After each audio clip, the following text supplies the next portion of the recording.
Steve Allen. First of all, would you tell the folks your name? My name is Raymond Kurzweil, and I'm from Queens, New York. Queens, New York. And before we show the audience what his secret is, we have just a few seconds for Raymond to play this piece of music. Raymond, the piano's all yours. Thank you.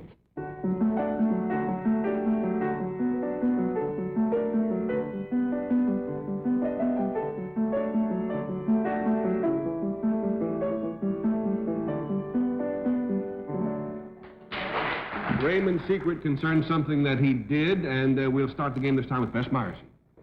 Raymond, that's a very unlikely sounding piece of music. Did you compose it? No, I didn't. $20 down, 60 to go. Henry?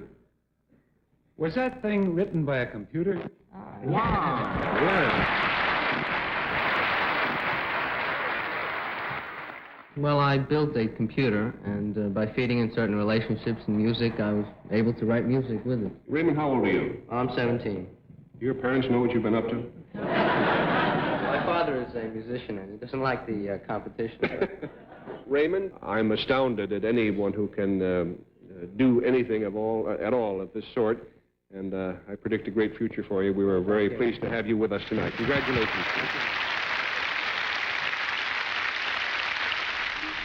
Ray Kurzweil is here.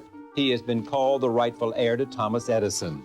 His new book is entitled The Singularity is Near, When Humans Transcend Biology. I read your book, some of the most frightening and yet hopeful stuff I've ever read. Ray Kurzweil is a pioneer in the field of artificial intelligence. He's an award-winning scientist and engineer, a millionaire several times over because of his invention. He's the holder of 24 patents. Ray Kurzweil was chief inventor of the flatbed scanner. A reading machine for the blind, Kurzweil keyboard synthesizer. This guy is freaky. Bill Gates has called him the best in the world at predicting the future. When Ray Kurzweil makes a prediction, lots of folks listen. He predicted the collapse of the Soviet Union, described the rise of the internet, and foretold the year a computer would beat a chess champion. According to Ray, you're going to have relationships with machines. Computers will have consciousness in just 25 years. Kurzweil sees a day when microscopic computers will make all kinds of learning as easy as downloading. You're saying millions of tiny computers floating around in my head?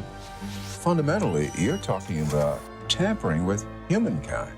Inventor Ray Kurzweil thinks that one day humans may be able to live forever. We come back to this book, to the singularity is near. What does singularity mean? When you say the singularity is coming, what does that mean exactly? And that's what you mean by the term singularity? What is singularity? Singularity is a future period in which technological change will be so rapid and its impact so profound that every aspect of human life will be irreversibly transformed. There won't be a clear distinction between humans and machines. Our computers are not going to be these rectangular devices we put in our pocket. They're going to be inside our bodies and brains, and we're going to be a hybrid of biological and non-biological intelligence. If you go back 500 years, not much happened in a century. Now a lot happens in 6 months. Technology feeds on itself, and it gets faster and faster. In about 40 years, the pace of change is going to be so astonishingly quick that you won't be able to follow it unless you enhance your own intelligence by merging with the intelligent technology we're creating. So that's such a profound transformation that we've borrowed this metaphor from physics and call that a singularity.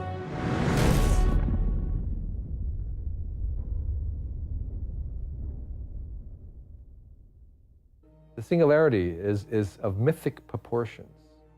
It's an idea so large that we have to deal with it, even if it turns out not to be true.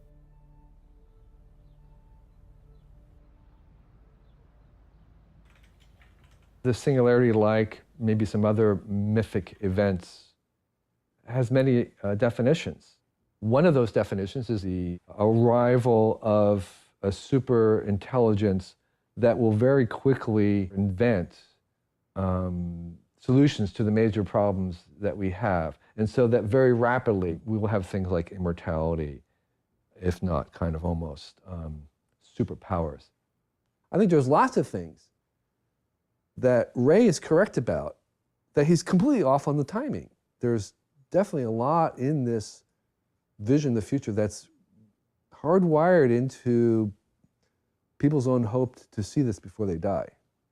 So we have a lot of people imagining that the future is going to happen in 2040 or something just before they're dead, so they get to see that. Immortality, yes, someday, but not by 2040.